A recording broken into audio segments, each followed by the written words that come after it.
All right, welcome back, everyone. It's lovely to see you all as always. And let's start by going straight into the superpower state. So take a deep breath and either close your eyes or leave them open, whichever you prefer. And go into your superpower state however you normally do that. By using your word or phrase, or by using your anchor, or by focusing in on everything you love about your subject. Everything you love and appreciate about your subject. Start to feel your heart opening, that expansion feeling in your chest. Very good. And imagine that light or energy shining out from your heart. And start to imagine that light or energy spreading down to your toes, up to the top of your head, and out to your fingertips. So you're now full of that light, that energy, that love. Good job. And now allow that light or energy to fill yourself as a child, any age. And allow that light or energy to fill each of the 50 trillion cells that make up your body. Loving each cell just for existing.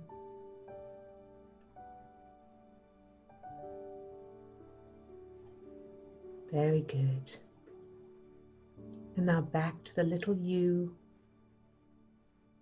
Imagining that little you, that yourself as a child being filled with that light, that energy, loving that child, that little you, no matter what, just for existing, no judgment, no expectations, exactly as they are. And then allowing that light or energy to shine out from that little you and fill everything and everyone around that child that was you, filling your whole childhood with this bright light, this energy, this power, shining this light into any darkness, filling everyone, everything, every event, every circumstance, every experience.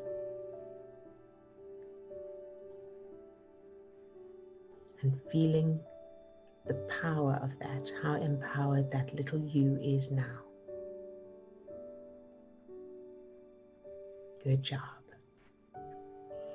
Now allow that light or energy to fill everyone who's on the call today, all those who are on camera, all those who are off camera today, loving each one just for existing.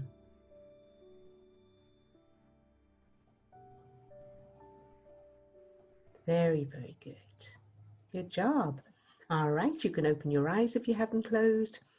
And let's check in with each person, find out how you're doing. So Lisa, you're first up on my screen. Yay. How are you today? Oh, good. Wave your one would say, yeah. Wow. No. I have I get a lot of people saying that they don't like to come on, camera because they don't like the way they look. So I have a thing about I love my appearance. So I want to read that. So I love my appearance. It suits me perfectly for this lifetime. I am unique and special. No one else looks exactly as I do.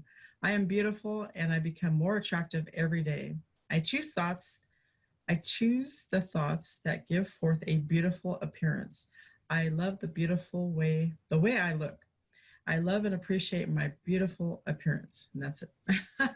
Very good. Thank you, Lisa. And then I'd like to add to that. So that's very good. That's a good place to start. And then I'd like to also add to that that will be possible for some people and not for others. And what's going to make the difference is what references there are. So the way we see ourselves, we don't see ourselves the way other people see us. And we don't see ourselves the way we really look. Everything we see, including other people, our own reflection, ourselves on camera, is filtered through the references we have. So when I look at myself, I look different through my eyes than I would look through your eyes or Steve's eyes or anybody else. And the same goes for everybody else. So, and what determines those filters that we're looking through is what's in childhood. So if for anyone who finds themselves, concerned with the way that they don't like the way they look, or they're feeling self-conscious about the way they look, like everything else, it's about what you learned about the way you look in childhood. Because there are people who, some people would consider not good looking, who believe they are good looking themselves. And that's because their references are different. So it's not about literal looks. It's about references and filters. So this is a great topic. Thank you, Lisa, for bringing this up. And so you want to go, so the way to address it is, how do I know that this doesn't look nice? Whatever you're looking at, whatever bothers you about yourself, how do I know that's not fabulous, that's not gorgeous? And find out where those references come from and change those. And then you will literally see yourself differently. It won't just be, oh, well, okay, so now I can accept it. It'll be, that's actually really nice, because you'll be looking through different glasses. So thank you, Lisa. That's a very good one to bring up. Yeah, it's from a book called Love Your Body by Louise Hay. So it goes through every single organ and everything in your body. So I think it's really cool. It's very cool. And that is a good recommendation. And Louise Hay's stuff is very good. I would just combine it with changing the childhood references. So you can use her books, that book, for example, Love Your Body, and her other books, use those affirmations to find things to change as well. So when you say her affirmations, what happens inside you? Notice how you feel, notice what thoughts come up, and that will lead you to which references need changing. And then, of course, add unconditional love, add the superpower to those affirmations. So as you use her affirmations, get into that superpower state, and that will just boost them as well. Thank you, Lisa. Very good. Did you have any questions today? That's beautiful. Thank you. Especially with the childhood, connecting that. That's good. Very, very welcome. Thank you. And in fact, I've just come up with another idea, is you can use Louise Hay's affirmations or any other affirmations, make sure you change the childhood references and then put them in your childhood. Put those thoughts, those beliefs, those ideas into that little you and your parents and grandparents, so that you come from a long line of people who appreciate and are proud of whatever it is, the way they look, the part of their body, whatever it is. That's super brilliant. Thank you. All right. Thank you, Lisa. And Swasti. Hi, Swasti. How are you today? How did it go last night? Yeah, I was going to say. So I was going to talk about that, but just like about what Lisa just said. Like, I was watching the recording from when I came on here, like the first time. I was like, oh my God, so embarrassing. Like, I didn't say anything in the first session, but I was still on camera, and I was like, oh, that's so ugly. And how you feel now about being on camera? I don't know. I think I've learned to adjust. Like, some things you can change, like you can turn your brightness up so you look nicer. But I haven't, like, no, my thoughts about myself haven't changed though. So I know that needs work. So I have made some notes. I will work on that. Good. Yeah. So about yesterday, it was actually really good. Yay. So I burst into tears today because I thought about how far, like, I have come in terms of, like, last year I met her, and then afterwards, so she also helped me with her eczema, like, last year, but it wasn't, like, good. Like, she was very pushy, and I felt like, But then this time I could recognize that. So she was still saying the same things, I think, but I held my superpower state, and I just said, like, this is coming from her references and nothing to do with me. Yeah. And then she said she was gonna pray for me because she's Indian too. She believes in God, and she was like, I'm gonna pray for you for your exam tomorrow, or like the next day. And I said, oh wow. And then after that, my dad said, he was like, I know you're going to do well, and I know you're going to get more than one offer this year. Whereas the exam I sat like a week ago, the last thing he said to me before I went into the exam was, you've done well in some exams, but not in all of them. And I just went, you don't say that to somebody just as in they go. I was like, oh, wow. So that was very emotional this morning, realizing all of that. It was really, really good. Fantastic. Well done, Swasti. And the biggest well done is holding your ground. The biggest well done, because that's where a lot of people struggle, is holding your ground while you're going through the challenges. And it can be very difficult. It's natural and it's human. And it is like, physical fitness. So, sometimes you don't feel like doing it, or it's hard, or, you get stiff or whatever. And it's when you keep going gently, not pushing, not forcing, but you keep bringing yourself back on track, which is what you've been doing all the way through this, you and the others. So I'm so proud of you, because it would have been easy to fall off at any point along the way and go, it's not working, or get sucked into the drama. So good job, you. Yeah, and part of what you said yesterday about like helping the children with the tutoring stuff this morning, because I also do something else where so I'm not Christian, but I write like positive posts for Christians, like people who are kind of struggling like with physical or mental kind of illnesses. And this morning I received a really nice message like from one of the people who I wrote it for. She was like, you have no idea what this means to me. And I just feel so like whole. I feel like some part of me that was missing is just back. It feels so good. So thank you so much. And for all the superpower yesterday. Oh, you're very welcome. And I got goosebumps as you're saying that. And here's the thing as well, I think that people perhaps don't realize. So as humans, it's natural and automatic. It's part of who we are. And it's part of evolution for us to help others and to that kindness, because we're wired that way, because when we're kind to someone or we show compassion to someone, that's one of the triggers for oxytocin, which is that feeling of love that you get, that feeling of connection and all of that. So we're wired to want to help others, to be kind to others, to even sacrifice sometimes, because we get that hit, that chemical hit. So that is one of our strongest urges, our strongest driving forces. But the one thing that overrides it, that's a stronger force, is the survival mechanism.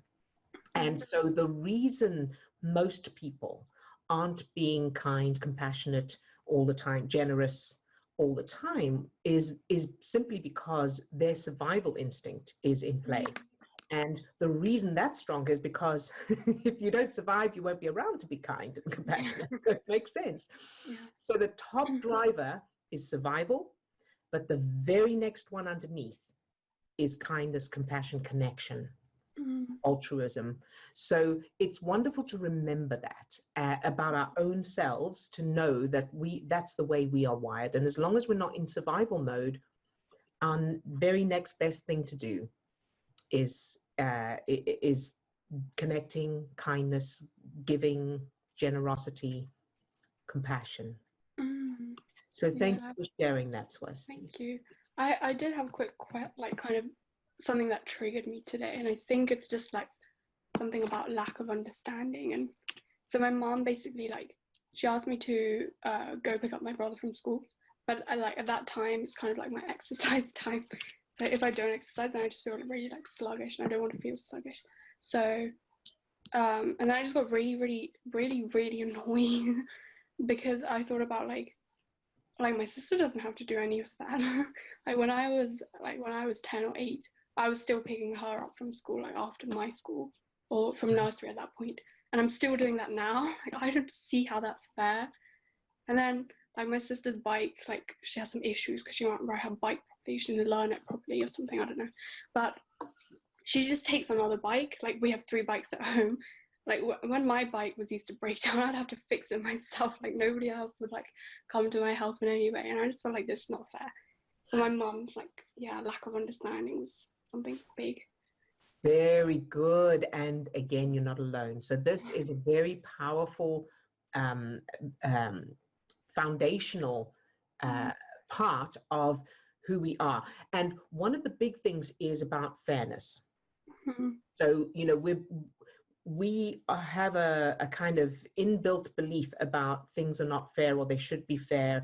And whether that has been taught to us on purpose, or whether we've, it's just part of the way we've learned about the world, how the world works, and who we are and how the world works. But fairness is an illusion.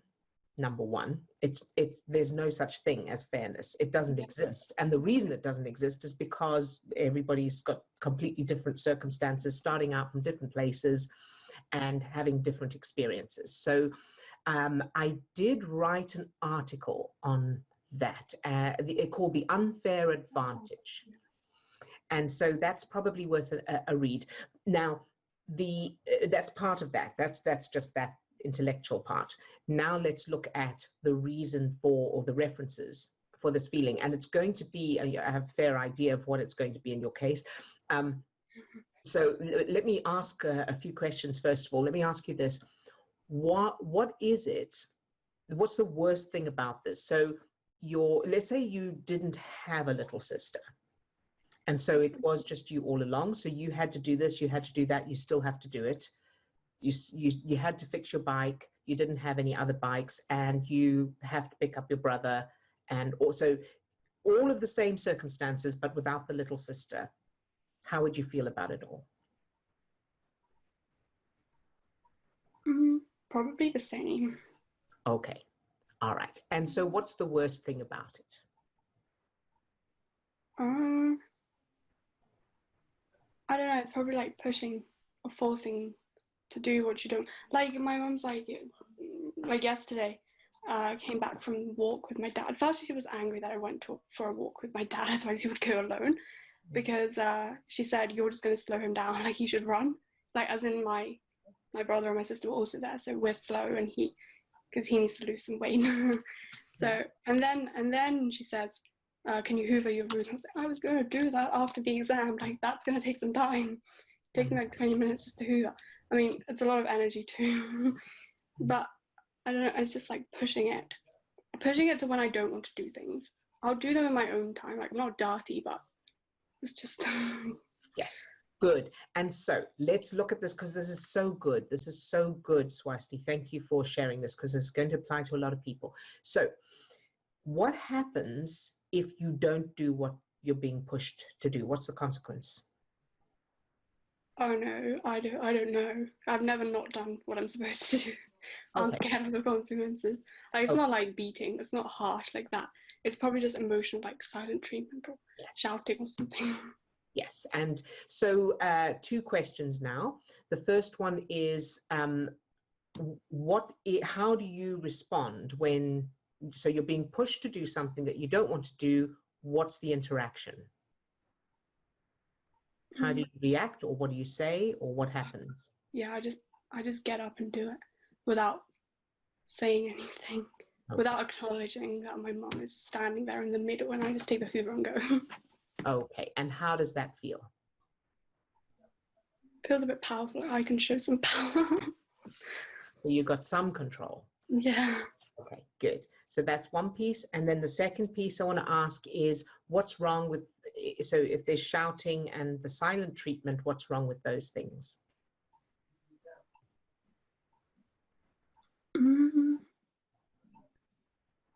It's not always fair to punish. I don't know. But how is it a punishment? What is it about the shouting or the silent treatment that feels like a punishment? Well, you can say the same thing normally in terms of the shouting. I'll still understand. In terms of the silent treatment, if I say something to you, I expect a reply back. And what happens? What's wrong with not getting a reply back? Well, then you know that something's wrong and that like, your parents are angry and you have to fix it in some way. Okay, good, very good. And how do you know you have to fix it? So if there's something wrong, what's wrong with that? Well, it's your fault. And then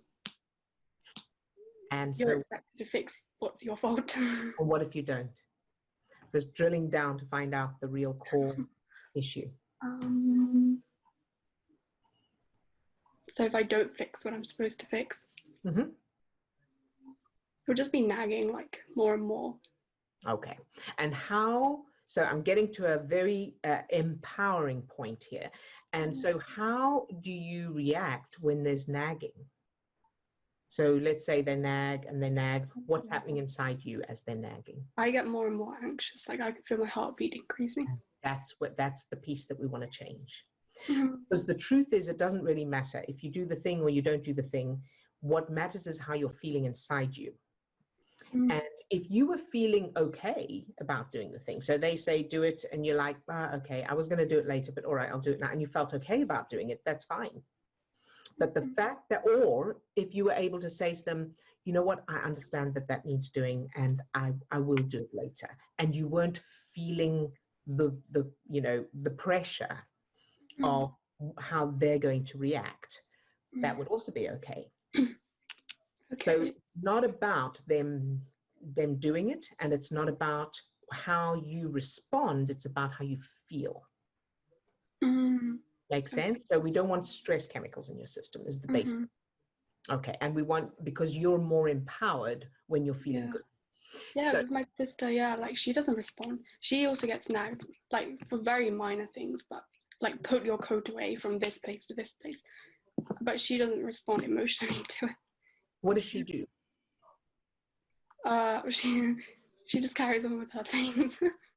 And what Not happens? ignoring, but she's like, yeah, I'll do it later. And then she just carries on. Yes, and so that's a perfect example of the different references. So, and in my example, one of the things that really made me see something much more clearly was my sister pointed out when we were teenagers. My sister pointed this out to me, and I was like, oh my goodness. So my mum was very, she was on her own, and when we went to visit her, she was very determined that we don't go out. Like we need to stay with her. She wants us to be there for the whole, the evening and full on. And the only acceptable reason for going anywhere, for going out, would be if we're working. Work was like the top priority. Everything was fine if we were working, but anything else, even a wedding or illness, nothing else was acceptable.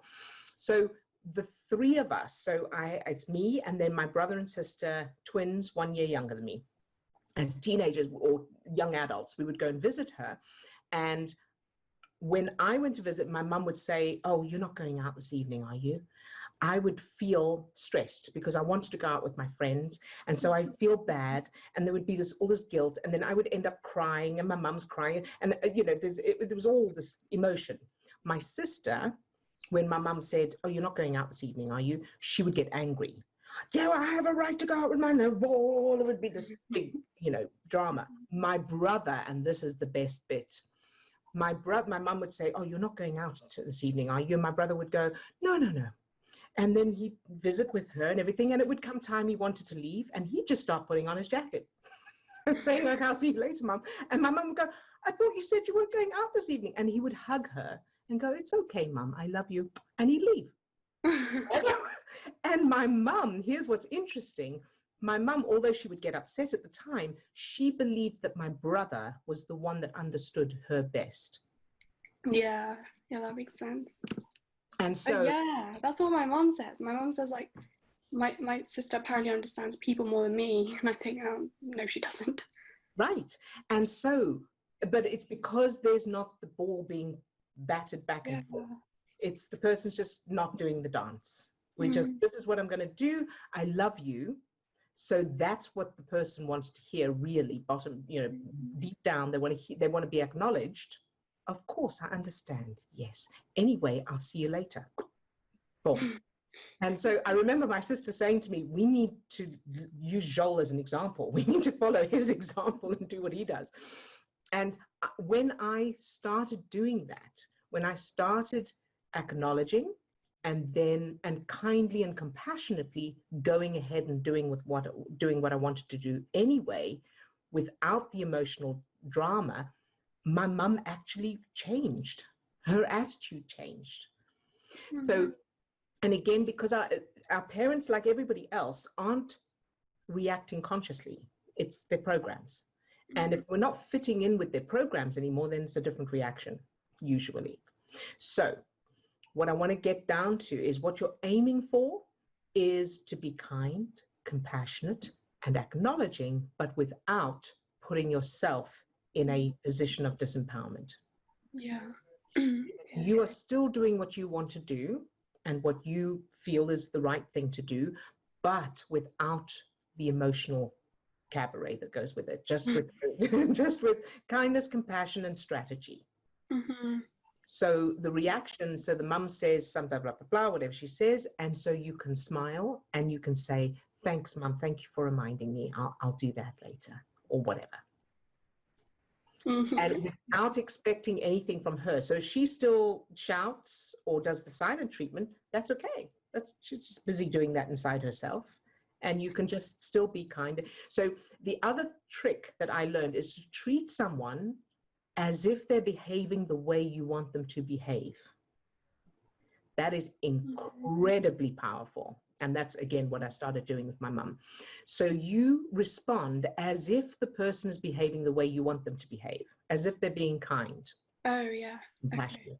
whatever. So if you want your mum to be understanding, you treat her as if she's already understanding. Whether she's being understanding or not doesn't matter. Mm-hmm. You decide how you're treating her. And it's like a miracle. Mm-hmm. Does that make sense? Yeah, I understand. Good. Yeah, that makes so much sense as well. Yeah. Very good. So hopefully that helps. Yeah, definitely. Thank you. Good job. Very good, Swasti. And did you have any other questions? No, yeah, that's Okay, so really you're good. clear on that. You know what to do moving forward. Yes. Very good job, sweetheart. Thank you for sharing that. It's going to help a lot of other people as well. Yeah, thank you. And all the best for your exam tomorrow. Thank How you. are you feeling about that today? Yeah, I feel pretty neutral about it. I guess it's better than feeling negative. But yeah. And then, of course, what are you looking forward to after it? Yeah, so the lady I spoke to yesterday, she also said, like, just relax afterwards, because then we have to get on with the person's statement, like, in the evening. But I actually have a tutoring session, like, at 3 to 4, and it finishes at 1:30. I'm looking forward to that. But straight after, I will watch a movie this time. Good. And which movie are you going to watch? I don't know. I haven't decided. I have a couple, like The Borrowers or Inside Out.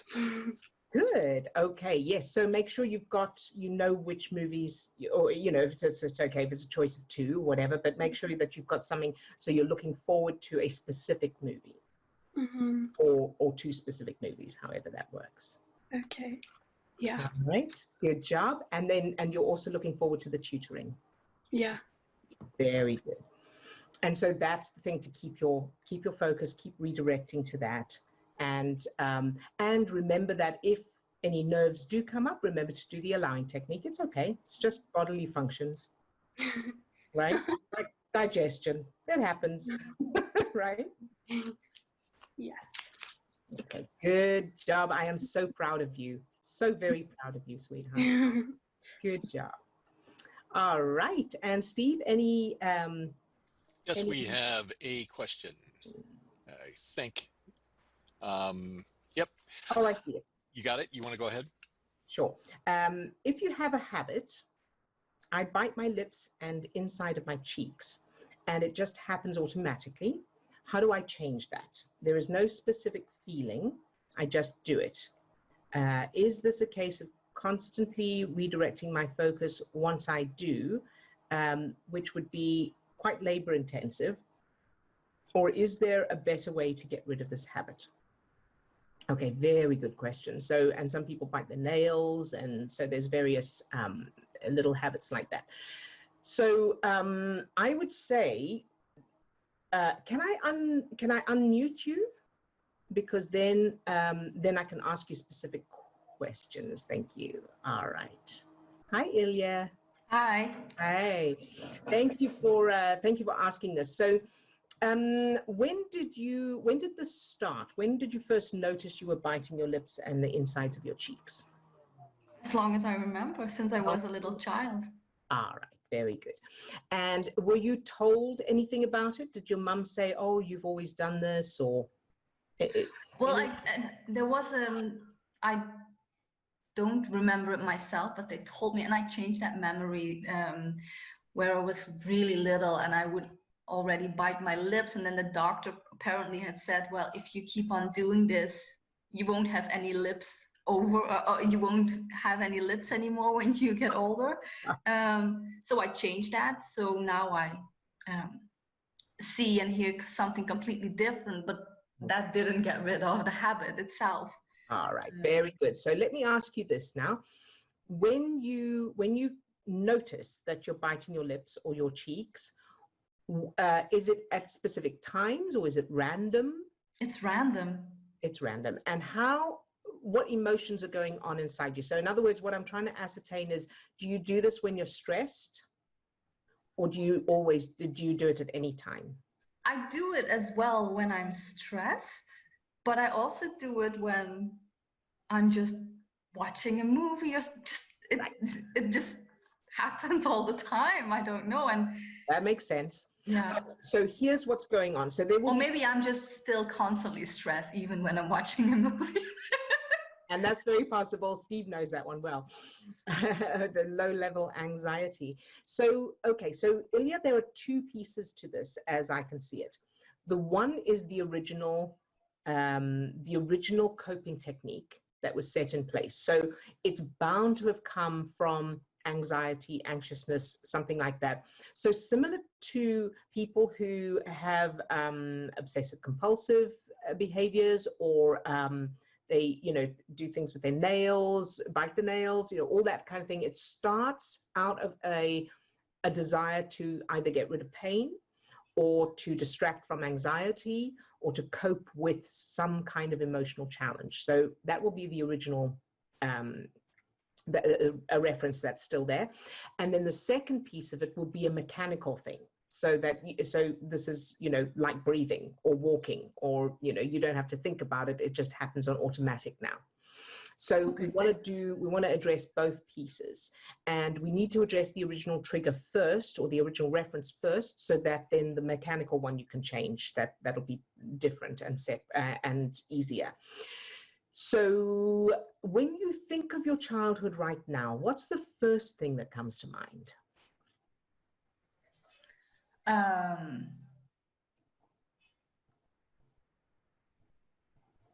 Nothing bad. That's okay. Specifically, nothing bad specifically. So when you say nothing bad specifically, anything? No, because I think about it like in general. Yes, okay. And I changed a lot, so the general feeling is positive. Good, okay, so that's good. And now let me ask you, do you have any memories of being told to stop biting your lips or your cheeks? No. Okay, so your parents didn't, they didn't try and get you to stop. Okay, so it was just that doctor one. Yeah, that's the only reference I have specific to this. So that's why I changed it. And then afterwards, I understand that it must be a coping mechanism, but it has become so automatic that you just do it all the time. That's right. That's correct.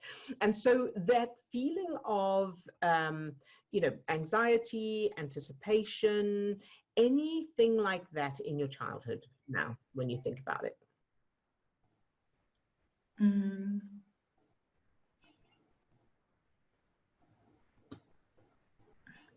No, nothing comes to mind. I know it was there, but I changed those references, so it's good. Nothing comes up.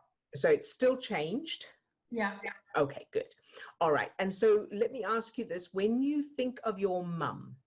Yeah, I do. When the only thing that comes up is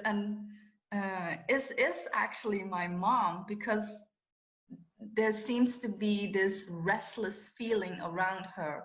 And apparently it keeps coming back because I have changed that a zillion times, but now when you say it and I think about it, that's the one that comes up.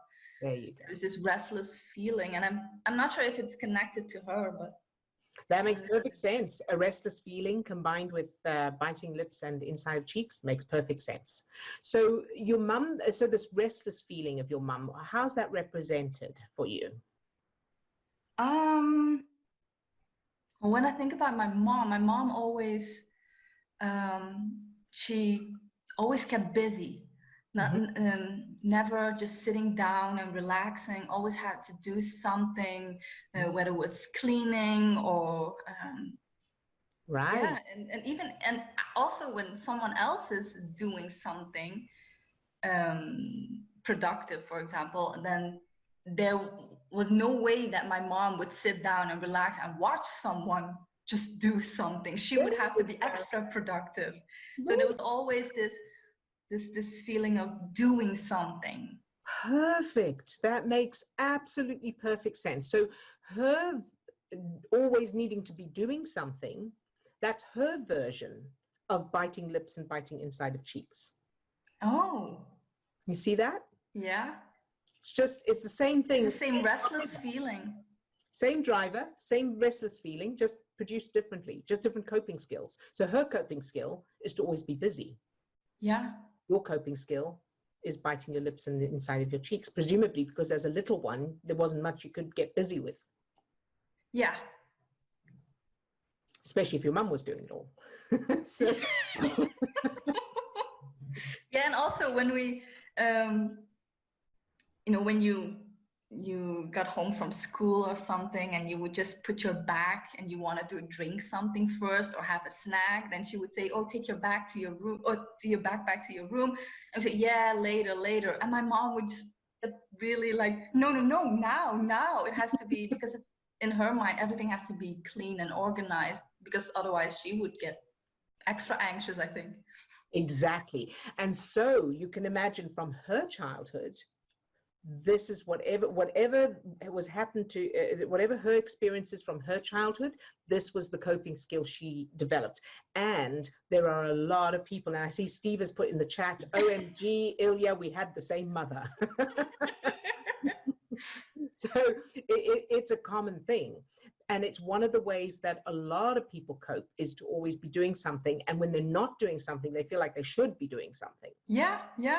So that is the same as cutting.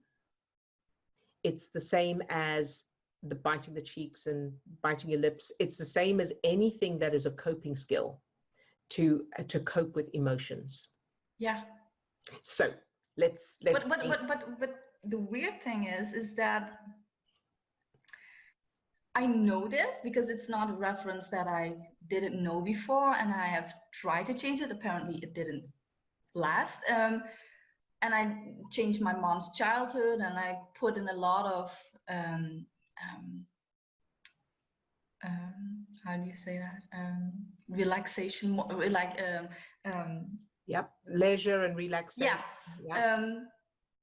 So maybe I'm missing something that is like an anchor. Yeah. So because otherwise it would have lasted. Yes, absolutely. So when you think of your mum and this restless feeling, what is the first thing that comes to mind? So, and it can be from any time in your life, and it may not make sense. Just the first thing that comes to mind. Yeah, well, I'm a little bit older, so that's okay. It is the one, I think, in the just seeing my mom restless in the house, and then the part with coming out of school now with the backpack. Okay, all right. The impatience and the restlessness of we need to do something right away. Yes. Okay, good. So let's do this. So I want you to just now home in. We're going to do the allowing exercise. I want you to home in on the physical sensation of that restlessness. So without needing to give it any meaning, so that it has no meaning, without judging it, we don't need to make it go away or change. So just notice where in your body you feel the sensation, the physical sensation of the restlessness. Can you do that? Yes. Good, very good. And now I want you to just allow. But I feel it actually in my whole body. Good. Just Okay. allow it to be there. Yeah, and that's fine. So you feel it in your whole body and just allow that feeling of restlessness to be there without any need to change it. Can you do that? Mm-hmm. Good. Very, very good.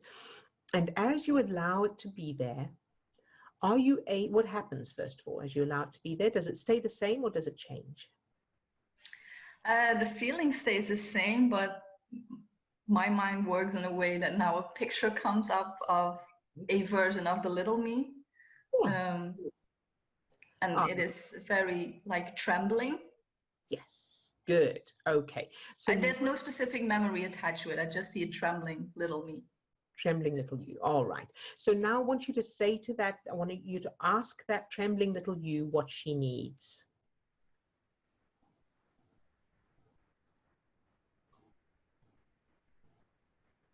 First thing that comes to mind is comfort. Comfort. Good. And can you comfort her?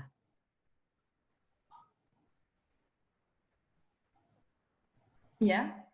Good. Very, very good, Ilya. You're doing brilliantly. And so now as you comfort that little you, what happens?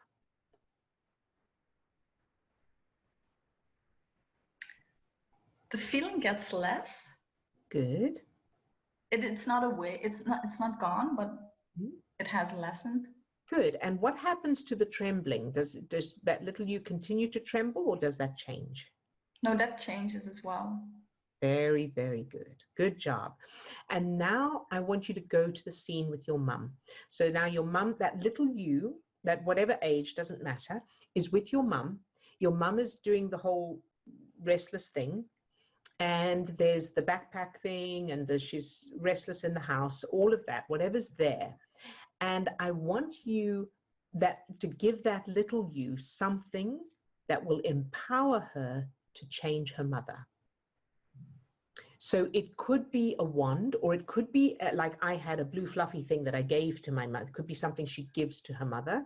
Mm-hmm. So whatever it is, can you come up with something that she has the power to either give or use to change her mother?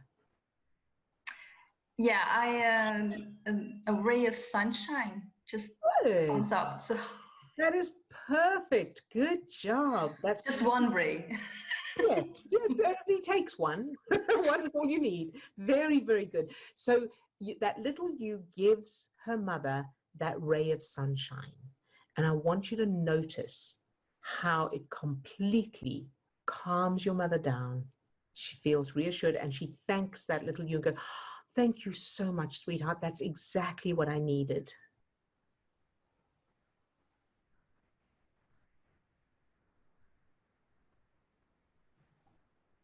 Yeah, I can do that. Good job. Very good. And so now what is your mother like?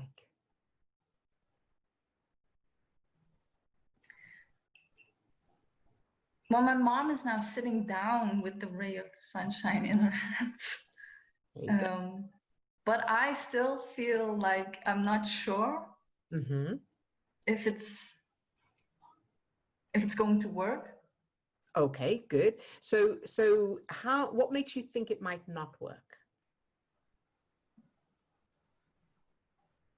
I don't know. It's just okay. Doubt feeling. All right.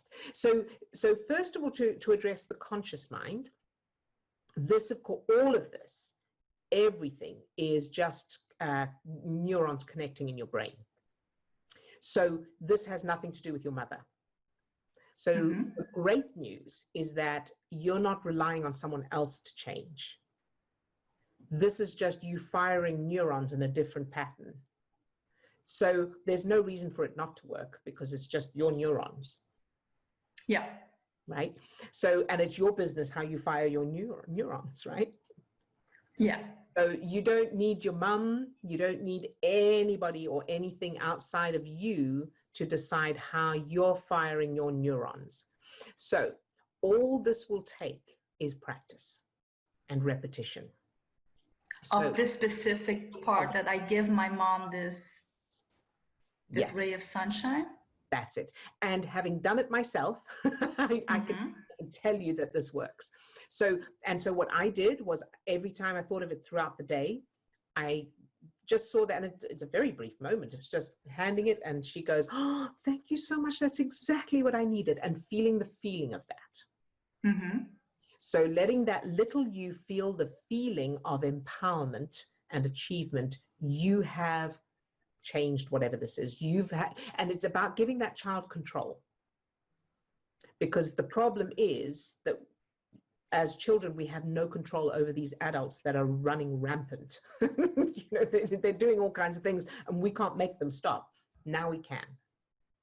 Yeah, and it may also make sense because in real life, when my mom has this feeling, I feel the same thing, like, oh, I need to do something, or I feel bad because my mom is not at ease and I need to do something to make her feel at ease. And now, hopefully, with this ray of sunshine, I can give her, and hopefully that will change in real life how I feel when she has this feeling, that I'm not bothered by it.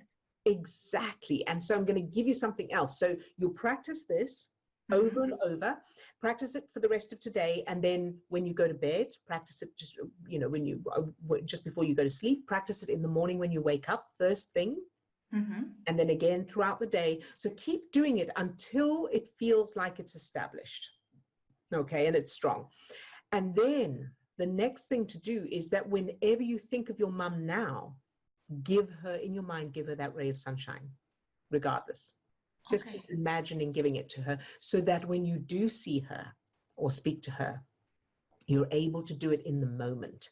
So as restless as she is, or she's busy, or you feel that, you start to feel you should be doing something, the thing that you need to do, so I should be doing something, I give her the ray of sunshine in my head. Oh yeah, that's wonderful.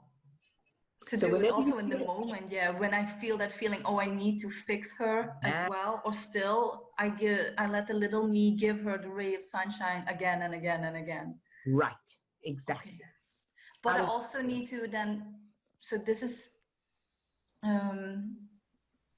not a stepping stone. This is a key memory to give the little me the chance to fix something. Correct. But I also need to focus then on more establishing the part that my mom has always been relaxed and correct. Can I jump in real quick with something that I did as I was doing this work for my mother as well, is that I realized that I needed to go back and re-envision her as a little child, because I knew that her childhood was filled with that same anxiety. So can you imagine in your mind going back and changing her childhood, or giving her that ray of sunshine back as a little girl? Can you imagine your mother as a little girl and see her being calm and seeing her having that power of that little ray of sunshine back then? Oh, that is powerful as well. Yeah, I'm going to do that as well. Yeah. Because make sure she has this ray of sunshine already when she was a little child. Yeah, in my family story, it was a long line of, generations handing down this anxiety. So for me, it was going back and changing subsequent, because I was carrying around this information. I had a lot of lived experience with those elder family members. I just went back and changed how I held them, how I represented them. So seeing your mother, seeing your grandparents as being these calm, empowered people, that also adds to the power of everything there. And they can hand down through the generations this ray of sunshine. Yeah. It's the family treasure. Yeah. Heirloom. Yeah, that's it. All right, very good. Thank you, Steve, for that. And so, Ilja, how do you feel now? Does that help? Yeah, it hasn't changed it now, but I'm going to really, and then once I say that works, yes, I do that and it works, will then eventually be this OCD habit of will that just change, or will it then still be something that I need to redirect my focus in the moment until because it becomes like this huge part of your daily life, apparently. Yes, it does. So a combination. So partly, so doing that first, changing those references first, doing the ray of sunshine, and then whenever you notice yourself doing it, biting your lips or your cheeks, take a deep breath and think of the ray of sunshine. Okay. And just stop. And just keep doing that. It doesn't need to be a big mission. It doesn't need to be a big task, because biting your lips and your cheeks is already happening. So it's not like you have to go out somewhere to change it. You can just in the moment take a deep breath and just think of the ray of sunshine and stop doing it. And doing that, each time you think of it. Now, the trick is, and the way this works faster, is that you feel good and reassuring and not frustrated. So it's that thing of not pushing it away, not wrestling with it, not feeling, not judging it. No, now I just, because I didn't know exactly how to change the reference around it, I just kept sending unconditional love to it. Like, okay, even if it never goes away, Good. but then eventually you still want it to go away. Yes, but that's perfect. So continue with the unconditional love. That's absolutely spot on. Good job, you. And then change those references. And you can add the ray of sunshine as a reminder that you no longer need to do this, because you can give the ray of sunshine. Yeah. Okay. Yeah, thank you very much. I'm going to work with this. You're very, very welcome. Yay, I'm so glad. Thank you. All right. So Steve, is that it for the questions in the chat? Okay, great. So let's do the targeting.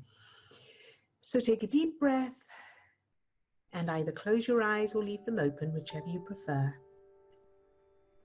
And go into your superpower state, however you normally do that, by repeating your word or phrase, or using your anchor, or by focusing in on everything you love and appreciate about your subject. Start to feel your heart opening, your chest expanding, as that light or energy shines out from you. And allow that light or energy to spread down to your toes, up to the top of your head, and out to your fingertips. So you're now full of that light, that energy, that love. Now allow that light or energy to fill your subject. Love your subject exactly as they are, and then imagine that subject either doesn't want to be with you or doesn't have the qualities that you love and appreciate in them, and keep them filled with that light, that energy anyway. Very, very good. And now let's go to Lisa. Fill Lisa with this light, this energy, from the tips of her toes to the top of her head and out to her fingertips. Love Lisa just for existing.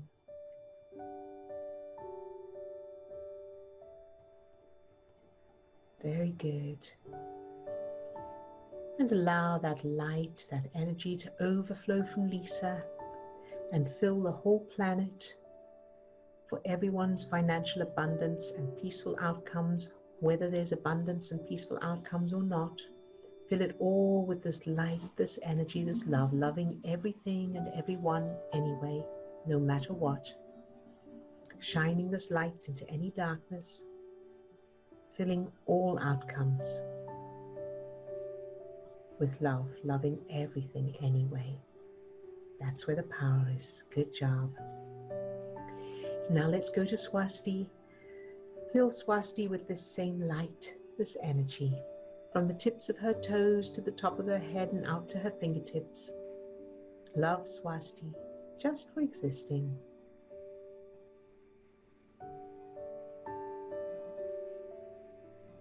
Very good.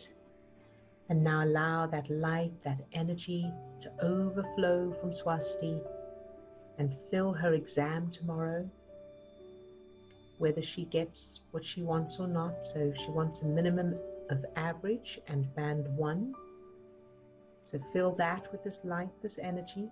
And then even if she doesn't get what she wants, love that too. Shine this light into any darkness, loving it all anyway. That's where the power is. So think of Swasti tomorrow doing the exam and fill that version of Swasti with this light, this energy, this love, loving her no matter what, no matter how she does on the exam, loving her exactly as she is anyway, just for existing. And then allow that light, that energy to overflow from that version of Swasti and fill everything to do with the exam. All the questions, the answers, the results, the people who will be involved in the exam in any way, filling everything with this light, this energy, this love, loving everything exactly as it is and no matter what. Good job. And now to Carrie.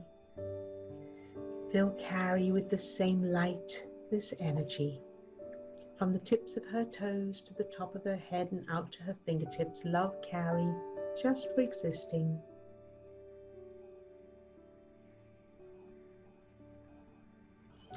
And allow that light, that energy to overflow from Carrie and fill her nephew, Braden, from the tips of his toes to the top of his head and out to his fingertips.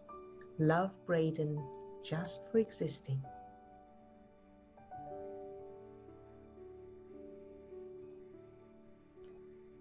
And the news that he has the gene that runs through her family that causes crippling, fill that with that same light, that energy. Love that gene, the results, the symptoms, the potentials, all the possible outcomes, shining this light into any darkness and loving it all exactly as it is, exactly as it will be, no matter what, loving everything, everyone, no matter what.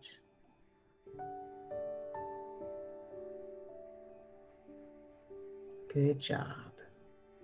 And now to Ilya. Fill Ilya with this same light, this energy. From the tips of her toes to the top of her head and out to her fingertips, love Ilya just for existing.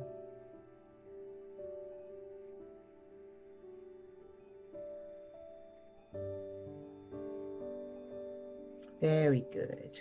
And now to everyone who's off camera today or watching the recording, fill each one with this same light, this energy, from the tips of their toes to the top of their head and out to their fingertips. Love each one just for existing, no matter what.